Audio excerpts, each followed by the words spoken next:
जय श्री कृष्ण। श्रीमद् भागवत गीता के द्वितीय अध्याय के 28वें श्लोक में आपका स्वागत है। पीछे के श्लोकों में पक्षांतर की बात कहकर अब भगवान आगे के श्लोक में बिल्कुल साधारण दृष्टि की बात कहते हैं। अव्यक्तादीनि भूतानि व्यक्त मध्यानि भारत अव्यक्त निधनाय तत्र का परिदेवना। देखने, सुनने और समझने में आने वाले जितने भी प्राणी, शरीर आदि हैं, वे सब के सब जन्म से पहले अप्रकट थे, अर्थात दिखते नहीं थे। ये सभी प्राणी मरने के बाद अप्रकट हो जाएंगे, अर्थात इनका नाश होने पर ये सभी दिखेंगे नहीं। ये सभी प्राणी बीच में अर्थात जन्म के बाद और मृत्यु के पहले प्रकट दिखाई देते हैं। जैसे सोने से पहले भी स्वप्न नहीं था और जगने पर भी स्वप्न नहीं रहा, ऐसे ही इन प्राणियों के शरीरों का पहले भी अभाव था और पीछे भी अभाव रहेगा, परंतु बीच में भाव रूप से देखते हुए वास्तव में इनका प्रतिक्षण अभाव हो रहा है। जो आदि और अंत में नहीं होता वह बीच में भी नहीं होता, यह सिद्धांत है। सभी प्राणियों के शरीर पहले नहीं थे और पीछे नहीं रहेंगे, अतः वास्तव में वे बीच में भी नहीं हैं, परंतु यह शरीर ही पहले भी था और पीछे भी रहेगा, अतः वह बीच में भी रहेगा ही। निष्कर्ष यह निकला कि शरीरों का सदा अभाव है और शरीरी का कभी भी अभाव नहीं है, इसलिए इन दोनों के लिए शोक नहीं हो सकता। जो आदि और अंत में नहीं है उसका नहींपना नित्य निरंतर है, तथा जो आदि और अंत में है उसका हैपना नित्य निरंतर है। जिसका नहींपना नित्य निरंतर है वह असत है, शरीर है, और जिसका हैपना नित्य निरंतर है वह सत है, शरीरी है। असत के साथ हमारा नित्य वियोग है और सत के साथ हमारा नित्य योग है। अब भगवान शरीरी की अलौकिकता का वर्णन करते हैं। आश्चर्यवत् पश्यति कश्चिदेन आश्चर्यवद्दत्ति तथैव चान्यः आश्चर्यवचैन्नमन्यः शृणोति श्रुत्वाप्येन वेदं न चैव कश्चितः। इस देही को कोई आश्चर्य की तरह जानता है। तात्पर्य यह है कि जैसे दूसरी चीजें देखने, सुनने और पढ़ने और जानने में आती है, वैसे इस देही का जानना नहीं होता, कारण कि दूसरी वस्तुएं ईदंता से जानने हैं, अर्थात वे जानने का विषय होती है, पर यह देही इंद्रिय, मन, बुद्धि का विषय नहीं है। इसको तो स्वयं से अपने आप से ही जाना जाता है। अपने आप से तो जानना होता है, वह जानना लौकिक ज्ञान की तरह नहीं होता, प्रत्युत बहुत विलक्षण होता है। पश्यति पद के दो अर्थ होते हैं, नेत्रों से देखना और स्वयं के द्वारा स्वयं को जानना। जहां नेत्र आदि कारणों से देखना जानना होता है, वहां दृष्टा देखने वाला, दृश्य देखने वाली वस्तु और दर्शन देखने की शक्ति, यह त्रिपुटी होती है। इस त्रिपुटी से ही सांसारिक देखना जानना होता है, परंतु स्वयं के ज्ञान में यह त्रिपुटी नहीं होती, अर्थात स्वयं का ज्ञान करण सापेक्ष नहीं है। स्वयं का ज्ञान तो स्वयं के द्वारा ही होता है, अर्थात वह ज्ञान करण निरपेक्ष है। जैसे मैं हूँ, ऐसा जो अपने होनेपन का ज्ञान है, इसमें किसी प्रमाण की या किसी करण की आवश्यकता नहीं है। इस अपने होनेपन को उदंता से अर्थात दृश्य रूप से नहीं देख सकते। इसका ज्ञान अपने आप को ही होता है। यह ज्ञान इंद्रियजन्य या बुद्धिजन्य नहीं है, इसलिए स्वयं को अपने आप को जाना आश्चर्य की तरह होता है। जैसे अंधेरे कमरे में हम किसी चीज को लाने जाते हैं तो हमारे साथ प्रकाश भी चाहिए और नेत्र भी चाहिए, अर्थात उस अंधेरे कमरे में प्रकाश की सहायता से हम उस चीज को नेत्रों से देखेंगे, तब उसको लाएंगे। परंतु कहीं दीपक जल रहा है और हम उस दीपक को देखने जाएंगे तो उस दीपक को देखने के लिए हमें दूसरे दीपक की आवश्यकता नहीं पड़ेगी, क्योंकि दीपक स्वयं प्रकाश है, वह अपने आप को स्वयं ही प्रकाशित करता है। ऐसे ही अपने स्वरूप को देखने के लिए किसी दूसरे प्रकाश की आवश्यकता नहीं है, क्योंकि यह देही स्वयं प्रकाश है। अतः यह अपने आप से ही अपने आप को जानता है। स्थूल, सूक्ष्म और कारण ये तीन शरीर हैं। अन्न जल से बना हुआ स्थूल शरीर है। यह स्थूल शरीर इंद्रियों का विषय है। इस स्थूल शरीर के भीतर 5 ज्ञानेंद्रियां, 5 कर्मेंद्रियां, 5 प्राण, मन और बुद्धि, इन 17 तत्वों से बना हुआ यह सूक्ष्म शरीर है। यह सूक्ष्म शरीर इंद्रियों का विषय नहीं है, प्रत्युत बुद्धि का विषय है। जो बुद्धि का विषय भी नहीं है, जिसमें प्रकृति स्वभाव रहता है, वह कारण शरीर है। इन तीनों शरीरों पर विचार किया जाए तो यह स्थूल शरीर मेरा स्वरूप नहीं है, क्योंकि यह प्रतिक्षण बदलता है और जानने में आता है। सूक्ष्म शरीर भी बदलता है और जानने में आता है, अतः यह भी मेरा स्वरूप नहीं है।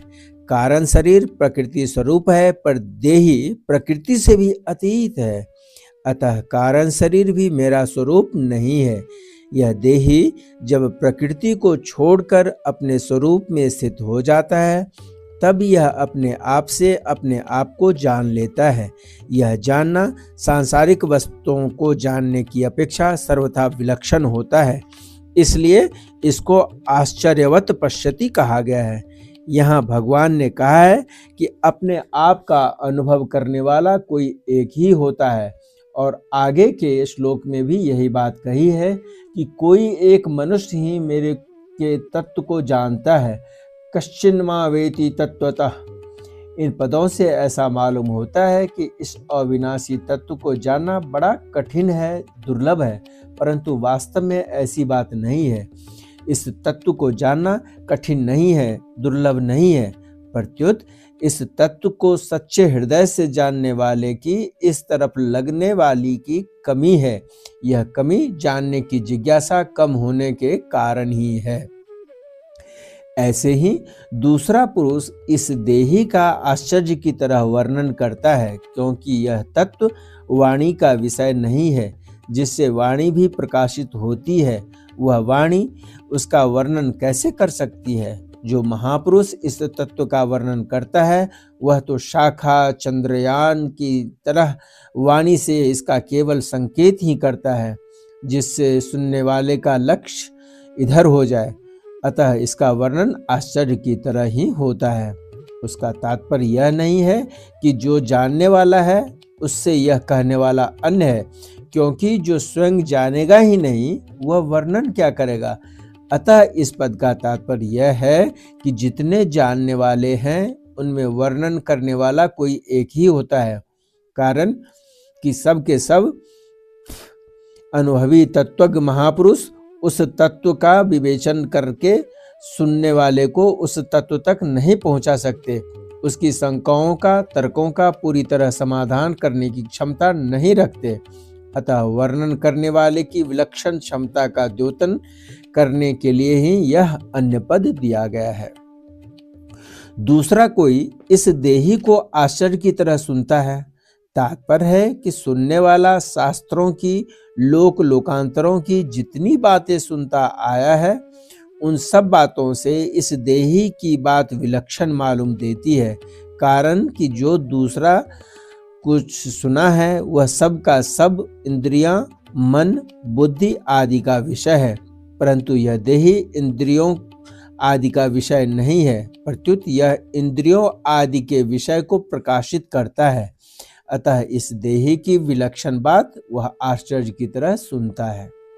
इसको सुन करके कोई नहीं जानता, इसका तात्पर्य यह नहीं है कि उसने सुन लिया तो अब वह जानेगा ही नहीं। इसका तात्पर्य यह है कि केवल सुन करके, सुनने मात्र से इसको कोई भी नहीं जान सकता। सुनने के बाद जब स्वयं उसमें स्थित होगा, तब वह अपने आप से ही अपने आप को जानेगा। यहाँ कोई कहे कि शास्त्रों और गुरुजनों से सुनकर ज्ञान तो होता ही है, फिर यहाँ सुनकर के भी कोई नहीं जानता, ऐसा कैसे कहा गया है?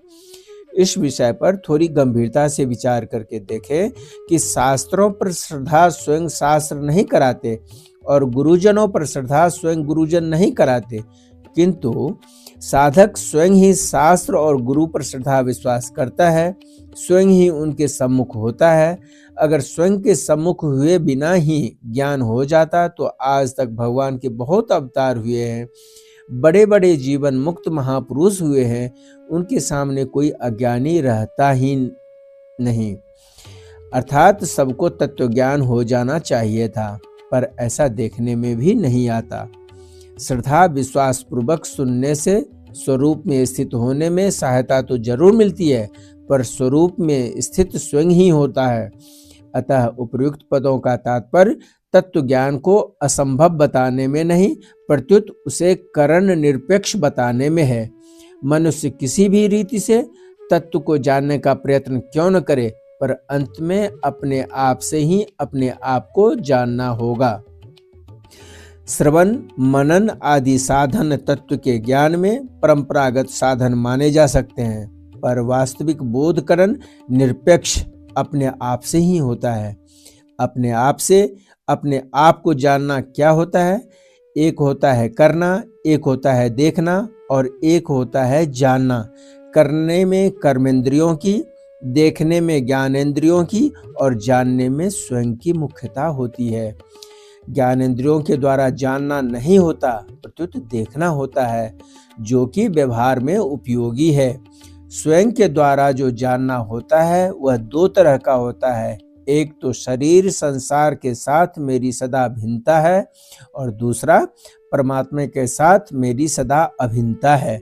दूसरे शब्दों में परिवर्तनशील नाशवान पदार्थों के साथ मेरा किंचन मात्र भी संबंध नहीं है और अपरिवर्तनशील अविनाशी परमात्मा के साथ मेरा नित्य संबंध है। ऐसा जानने के बाद फिर स्वतः अनुभव होता है। उस अनुभव का वाणी से वर्णन नहीं हो सकता, वहां तो बुद्धि भी चुप हो जाती है। शरीरी को सुनने मात्र से अर्थात अभ्यास के द्वारा नहीं जान सकते, पर जिज्ञासा पूर्वक तत्वज्ञ अनुभवी महापुरुषों से सुनकर जान सकते हैं। कहने का तात्पर्य है कि तत्वज्ञ का अनुभव करने वालों में भी वर्णन करने वाला कोई एक ही होता है। सबके सब अनुभव करने वाले उसका वर्णन नहीं कर सकते। जैसे संसार में सुनने मात्र से विवाह नहीं होता, प्रत्युत स्त्री और पुरुष एक दूसरे को पति पत्नी रूप में स्वीकार करते हैं, तब विवाह होता है। ऐसे ही सुनने मात्र से परमात्म तत्व को कोई भी नहीं जान सकता, प्रत्युत सुनने के बाद स्वयं उसको स्वीकार करेगा अथवा उसमें स्थित होगा, तब स्वयं से उसको जानेगा। अतः सुनने मात्र से मनुष्य ज्ञान की बातें सीख सकता है, दूसरों को सुना सकता है, लिख सकता है, व्याख्यान दे सकता है, विवेचन कर सकता है, पर अनुभव नहीं कर सकता। परमात्म तत्व को केवल सुनने मात्र से ज्ञान नहीं सकते, प्रत्युत सुनकर उपासना करने से जान सकते हैं। अगर परमात्म तत्व का वर्णन करने वाला अनुभवी हो और सुनने वाला श्रद्धालु तथा जिज्ञासु हो तो तत्काल भी ज्ञान हो सकता है।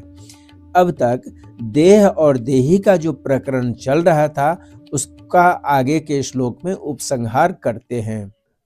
देहि नित्यम अवध्योयं देहे सर्वस्य भारत तस्मात् सर्वाणि भूतानि न त्वं शोचितुम् अर्हसि। मनुष्य, देवता, पशु, पक्षी, कीट, पतंग आदि स्थावर जंगम संपूर्ण प्राणियों के शरीरों में यह देह नित्य अवध्य अर्थात अविनाशी है। अवध्य शब्द के दो अर्थ होते हैं। पहला, इसका वध नहीं करना चाहिए और दूसरा, इसका वध हो ही नहीं सकता। जैसे गाय अवध्य है अर्थात कभी किसी भी अवस्था में गाय को नहीं मारना चाहिए, क्योंकि गाय को मारने में बड़ा भारी दोष है, पाप है। परंतु देही के विषय में देही का वध नहीं करना चाहिए ऐसी बात नहीं है, प्रत्युत इस देही का वध नाश कभी किसी भी तरह से नहीं हो सकता और कोई कर भी नहीं सकता है। इसलिए तुम्हें किसी भी प्राणी के लिए शोक नहीं करना चाहिए, क्योंकि इस देही का विनाश कभी हो ही नहीं सकता और विनाशी देह क्षण मात्र भी स्थिर नहीं रहता। शरीर विनाशी ही है, क्योंकि उसका स्वभाव ही नाशवान है, वह प्रतिक्षण ही नष्ट हो रहा है। परंतु जो अपना नित्य स्वरूप है उसका कभी नाश होता ही नहीं। अगर इस वास्तविकता को जान लिया जाए तो फिर शोक होना संभव ही नहीं है।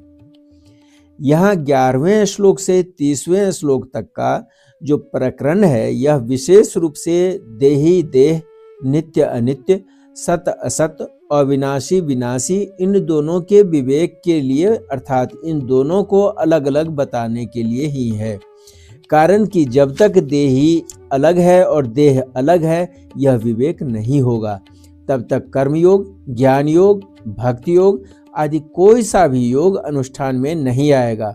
इतना ही नहीं, स्वर्ग आदि लोकों की प्राप्ति के लिए भी देही देह के भेद को समझना आवश्यक है।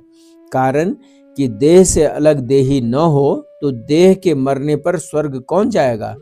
अतः जितने भी आस्तिक दार्शनिक हैं, वे चाहे अद्वैतवादी हो चाहे द्वैतवादी हो, किसी के मत के क्यों न हो, सभी शरीरी शरीर के भेद को मानते ही हैं। यहाँ भगवान इसी भेद को स्पष्ट करना चाहते हैं। इस प्रकरण में भगवान ने जो बात कही है वह प्रायः संपूर्ण मनुष्यों के अनुभव की बात है। जैसे देह बदलता है और देही नहीं बदलता। अगर यह देही बदलता तो देह के बदलने को कौन जानता। पहले बाल्यावस्था थी, फिर जवानी आई, कभी बीमारी आई, कभी बीमारी चली गई। इस तरह अवस्थाएं तो बदलती रहती है, पर इन सभी अवस्थाओं को जानने वाला देही वही रहता है।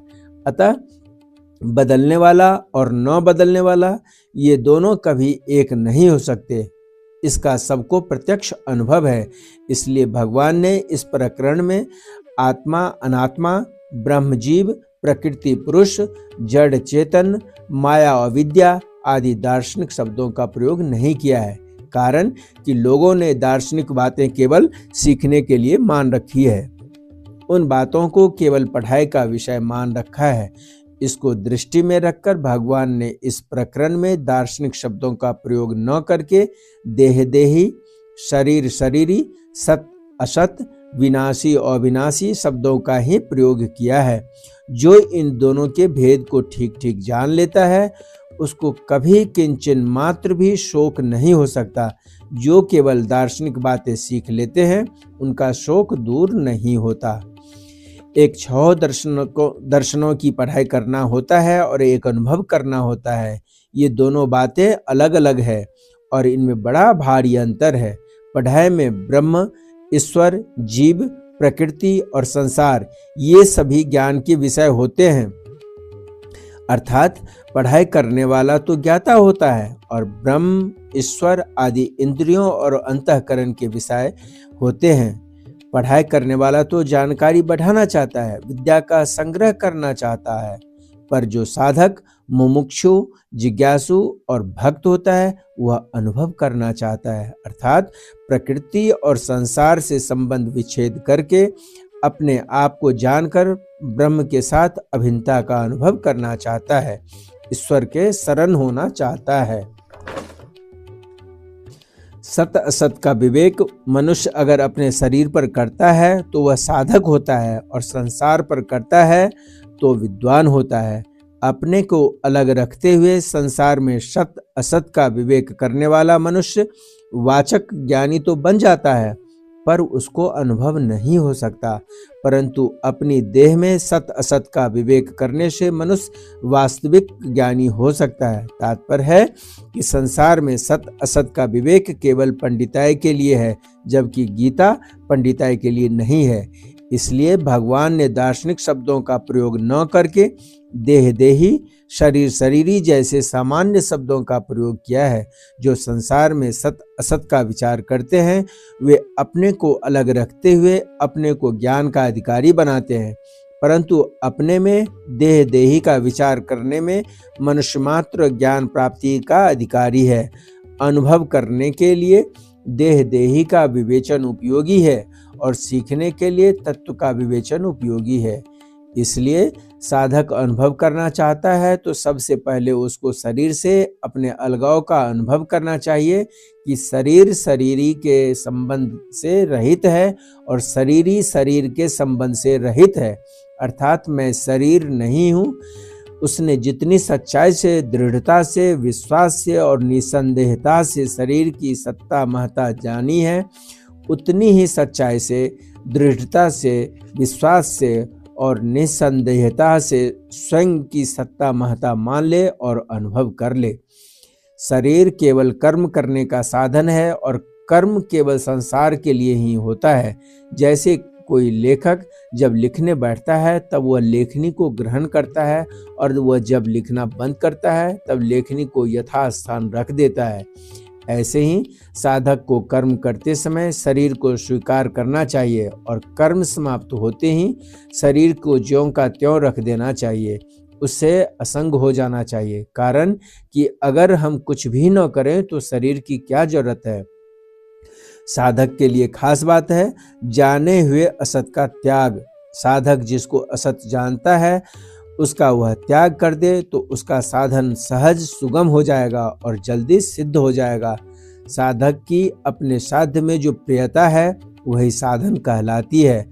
वह प्रियता किसी वस्तु, व्यक्ति, योग्यता, सामर्थ्य आदि के द्वारा अथवा किसी अभ्यास के द्वारा प्राप्त नहीं होती, प्रत्युत साधन में अपनापन होने से प्राप्त होती है। साधक जिसको अपना मान लेता है उसमें उसकी प्रियता स्वतः हो जाती है, परंतु वास्तविक अपनापन उस वस्तु से होता है जिसमें ये चार बातें हो। पहले, जिससे हमारी सधर्मता अर्थात स्वरूपगत एकता हो। दूसरी, जिसके साथ हमारा संबंध नित्य रहने वाला हो। तीसरी, जिससे हम कुछ भी नहीं चाहें। और चौथी, हमारे पास जो कुछ है वह सब उसको समर्पित कर दे। ये चारों बातें भगवान में ही लग सकती है, कारण कि शरीर और संसार से हमारा संबंध नित्य रहने वाला नहीं है और उनसे हमारी स्वरूपगत एकता भी नहीं है। प्रतिक्षण बदलने वाले के साथ कभी न बदलने वाले की एकता कैसे हो सकती है। शरीर के साथ हमारी जो एकता दिखती है वह वास्तविक नहीं है, प्रत्युत मानी हुई है। मानी हुई एकता कर्तव्य का पालन करने के लिए है।